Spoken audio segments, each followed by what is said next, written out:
Hello. That's not how I start these. Last Night in Soho. Last Night in Soho is the newest film by Edgar Wright, who's made such incredible movies like Hot Fuzz, Shaun of the Dead, The World's End, Scott Pilgrim, Baby Driver. He's just a good filmmaker. One second, my fan's too loud. So now he has his newest film, Last Night in Soho, which is a kind of time travel-ish psychological horror thriller. It's completely unlike anything he's made before. In my opinion, it's really, really, really good. I have a really soft spot for Edgar Wright. A lot of his movies have like a little personal connection with me in some way, shape, or form, or are just so fucking leagues ahead of where anyone else is going with their work. Yeah, Last Night in Soho I was really excited for because it's a new direction altogether for him. I thought the psychological aspect of it worked really well. Um, the only I'm gonna go ahead and just get my complaints out of the way.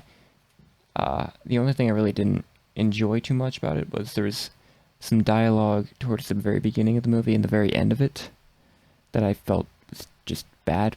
I don't know if it was the delivery of it or if it was the writing itself or the acting. I don't know. It just felt wrong and felt weird. I really enjoyed when it did just fully commit to the horror element. I don't know, I thought it was just a really interesting movie. Let's get to the technical aspects of it real quick. So Edgar Wright, uh, this is a little bit of a difference in his style. He doesn't really normally go for this, and it doesn't feel.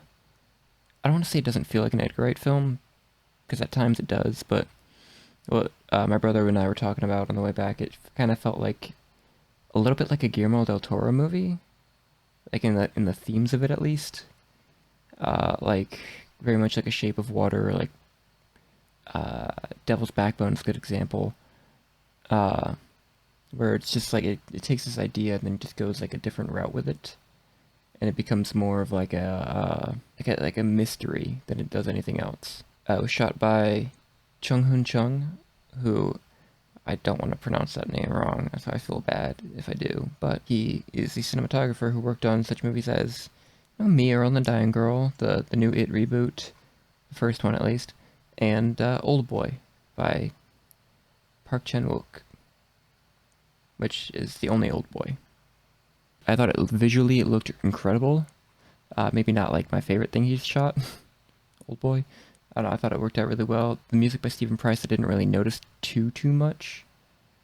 From what I did notice, it sounded pretty good, but everything else is very much bathed in the soundtrack itself, very similar to like a Baby Driver type situation. I like the editing a lot. I don't know, I've heard people talk about, like some, specifically my brother, talk about how there were some spots where the editing was kind of strange or could have been touched up on, but I never noticed it, probably just because I'm used to watching horror movies like with this particular like kind of style.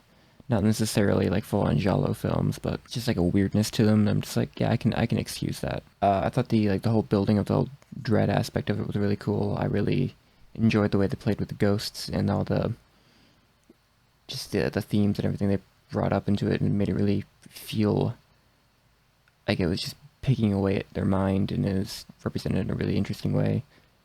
Um, and for the acting, let's go ahead. Thomas and Mackenzie. I had to make sure I fucking remembered the name. I didn't want to get it wrong. She does a great job in it.